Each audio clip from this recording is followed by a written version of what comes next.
Welcome to the Ardent Archives, a ministry of North Clay Baptist Church. Here we explore the writings of church history in order to edify and equip the saints in their ongoing discipleship. In this series, we are reading and discussing The Pilgrim's Progress by John Bunyan. Written in the late 1600s, The Pilgrim's Progress is an allegory of the Christian life, following the main character, Christian, on his journey from the city of destruction to the celestial city.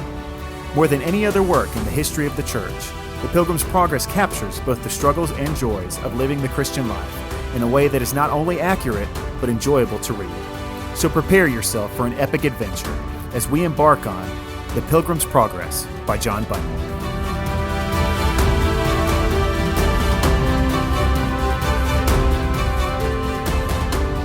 Chapter 5, The Narrow Gate. So, in process of time, Christian arrived at the narrow gate. Now, over the gate there was written, "Knock, and it shall be opened unto you." He knocked, therefore, several times, saying, "May I now enter here, though I have been an undeserving wretch? If so, I shall sing his everlasting praise."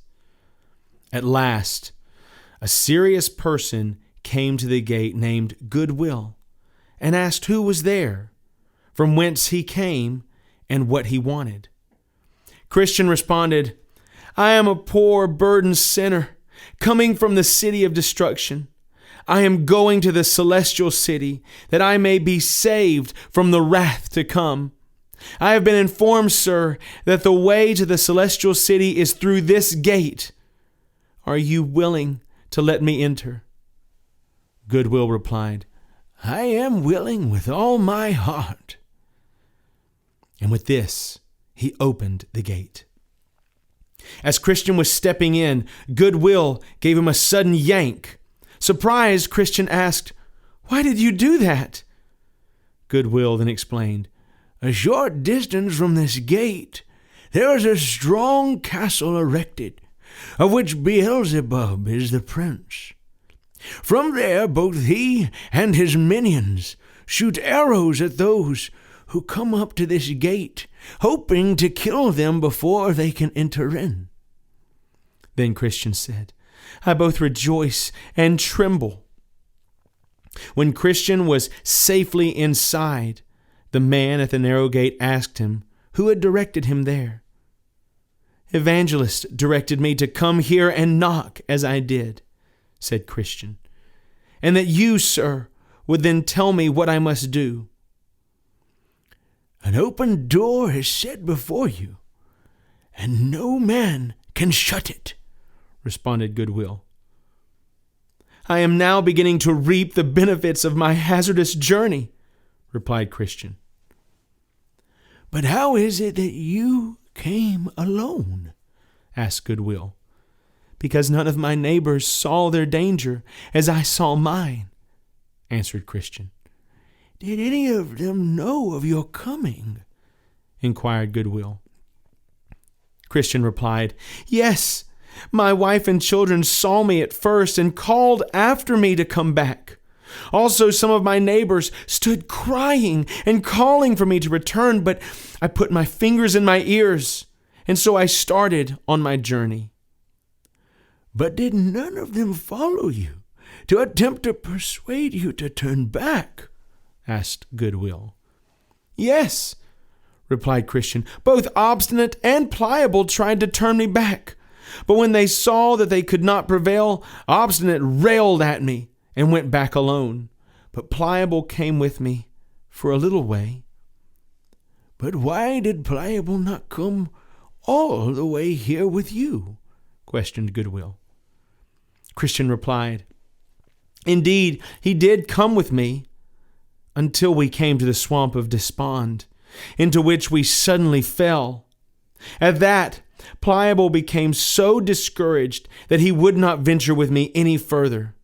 Being thus disheartened, he got out of the swamp on the side nearest to his own house, and he told me I could possess the heavenly country alone. So he went his way, following after Obstinate, and I continued traveling to this narrow gate." Then Goodwill said, Alas, poor Pliable! Is celestial glory of so small a value to him that he does not count it worth running the hazard of a few difficulties to obtain it? Christian then said, I have stated the truth concerning Pliable, but if I would also tell all the truth about myself, it would reveal that there is no difference between us.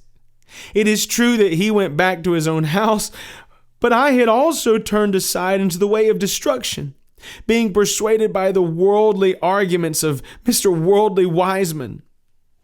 Oh, that deceiver would have you seek ease from your burden at the hands of Mr. Legality. Both of them are liars and cheats. And did you take his counsel? Asked Goodwill. Yes, as far as I dared, confessed Christian. I went to find Mr. Legality until I thought that the mountain on the way to his house would fall upon my head. So I was forced to stop. That mountain has been the death of many, and will be the death of many more. It is fortunate that you escaped without being dashed to pieces, exclaimed Goodwill. Christian answered, Truly, I do not know what would have become of me had not Evangelist found me in my sad plight. But it was of God's mercy that he came to me. Otherwise, I would never have arrived at this narrow gate. But now I am here safe, even I, who certainly am more fit to have died under that mountain than to have arrived safely here. Oh, what a choice favor is this! Goodwill then said, We refuse entrance to no sincere pilgrim, notwithstanding all the wickedness they have done before they arrive here. Therefore, my friend, come with me, and I will teach you about the way in which you must go. Look ahead of you. Do you see that narrow way? That is the way you must go. It was built by the patriarchs, prophets, Christ and his apostles, and is as straight as can be.